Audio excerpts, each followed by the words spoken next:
First up, what is going on with Arsenal Football Club? I'll give you some numbers that would shock you, right? Arsenal Football Club, so far this season, they scored what? 29 goals from 16 matches. At this rate, the maximum number of goals they can score at this rate, on this average, is 69 a season. That is below the 88 from 2 years ago and the 91 from last season. You cannot win a league with that. Arsenal Football Club has the highest XG from set pieces in the league.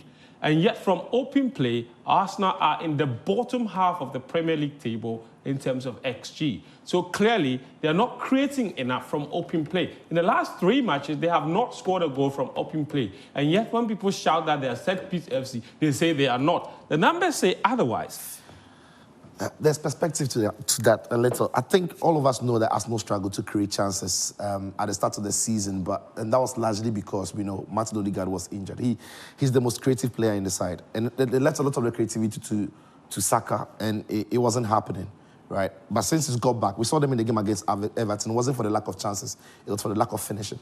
I think the biggest problem Arsenal do have now, but I agree they have to create a lot more, because when you take out Odegaard and at times Saka, there isn't any player in that team that is really creative.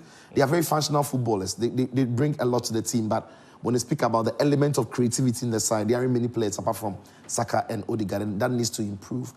But I think all of us knew from last 2 seasons, that Arsenal had to go into this season with a recognized goal scorer, a striker. Arsenal needed a striker. The whole conversation about the possibility of winning a league without a striker like Pep has done with Man City, it doesn't happen everywhere. It can't be that arrogant. Yeah, and when Pep did it, he had Sterling scoring goals, Sané was scoring goals, Mahrez was scoring goals, Gundogan was scoring plenty, Kevin De Bruyne was scoring plenty, Bernardo Silva was chipping in, Phil Foden would come in and chip in goals. So everybody in the team could get goals on the side. On set pieces, they were scoring some goals, John Stones and the likes. But when you don't have goals across, Martinelli is not your consistent go-to person for goals. You're not going to ask Partey, Declan Rice, Merino to get you that. So you need somebody, a striker or two, who are specialists at finding the back of the net. Kai Havertz will get you his fair number of goals. But he scores the 4th goal in a 4-0 win.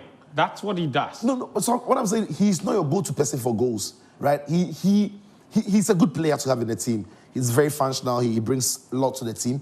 But when you're talking about, if you want to win a league title, you need somebody who, in games like the game against Everton, when it's tough, you can toe poke that ball, he can smell the danger and smash it home. It wouldn't be always pretty, but somebody has to be in and around the box who can just snap those balls into the back of the net. And that is what they are lacking. That's why the numbers are telling us what we see now. And for me, I think that is the trick Arsenal missed. Apart from that, they have a very solid team. But coming into the season without a striker is haunting them.